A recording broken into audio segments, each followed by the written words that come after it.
सबसे पहले आप सबको जीत की ढेर सारी बधाई। यहाँ पे सबसे पहला सवाल ये था, एक वार्ड सदस्य उन्होंने कहा कि हम सबसे निचली कड़ी है इसलिए हमको सम्मान नहीं मिलता है। मेरा मानना है आप सबसे पहली कड़ी है राजनीति में, पंचायती राज विभाग में, तो आप निचली कड़ी मत समझिए अपने आप को, आप सबसे पहली कड़ी है, सबसे मजबूत कड़ी है। जिला परिषद अध्यक्ष की कुर्सी पर मैं नहीं बैठी हूँ, वो हर एक प्रतिनिधि बैठा है जो इस आशा उम्मीद के साथ राजनीति में उतरा है कि उसको विकास करना है। वो हर एक प्रतिनिधि बैठा है जो जनता के संपर्क में दिन रात खटता रहता है।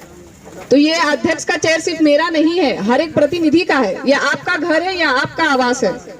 चाचा ने जैसे कहा ये बात हकीकत है, सिर्फ अभी नहीं, आने वाले 5 सालों में या जब भी आप लोग किसी भी काम से आए, ये आप लोग का आवास है, अपना घर समझिए, जरूर आइए। जिला स्तर पर किसी भी काम में आप लोग को लगता है कि आपकी बेटी उतनी सक्षम है कि आप लोग के काम आ सके, हर चीज का प्रस्ताव लेके आप लोग आइए। छोटे से बड़े चीज का, एक सुई से लेके एक पेन से लेके एक बड़ी गाड़ी तक का, किसी भी समस्याओं में आप लोग को लगता है कि मेरी आवाज उठानी जरूरी है, आपके मदद के लिए, पेपर पेन का काम करने के लिए ये बेटी जरूर हाजिर है। हमारे देश के जो सबसे बड़े फ्रीडम फाइटर थे गांधी जी, जिनको हम कहते हैं फादर ऑफ नेशन, वो किसी पार्टी से नहीं थे।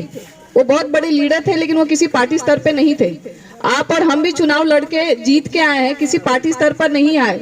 लोगों ने देखा है कि हम कितने सक्षम हैं उनका काम कराने के लिए, उनकी आवाज आगे बढ़ाने के लिए, इसलिए हम जीत कर आए हैं।